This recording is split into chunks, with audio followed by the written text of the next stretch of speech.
बड़ी खबर ये अभी है, ब्रेकिंग न्यूज़ में शामिल है कि जी ईरान की तरफ से वफ्द आया है, ईरानी आर्मी चीफ भी आए हैं। इसकी कितनी सिग्निफिकेंस देखते हैं आप? पाकिस्तान के सऊदी अरब से भी ताल्लुकात है, ईरान से भी, खत्ते में जो सूरत हाल है अफगानिस्तान की, उसमें कितना अहम है ये दौरा? जी मेरे ख्याल से खुशायद बात है।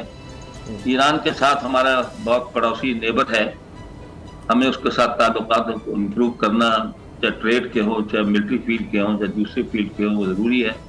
हालांकि अमेरिका इस बात को बहुत पसंद नहीं करता। अमेरिका हमारे चाइना के रिलेशन को भी बहुत पसंद नहीं करता, लेकिन हम क्या करें, हमने अपना कौमी मुफाद देखना है। अगर पाकिस्तान में गैस की तंगी है तो बोलता है ईरान से गैस नहीं ले सकते, हम सैंक्शन लगा देंगे, और गैस बेनता महंगी हमको खरीदनी पड़ रही है। अमेरिका तो हमारी मदद नहीं कर रहा है इस सिलसिले में।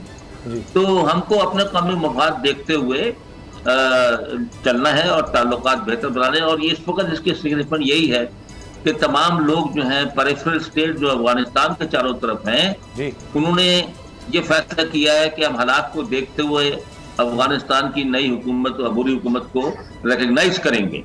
तो वो मुशावरत भी चलती रहती है।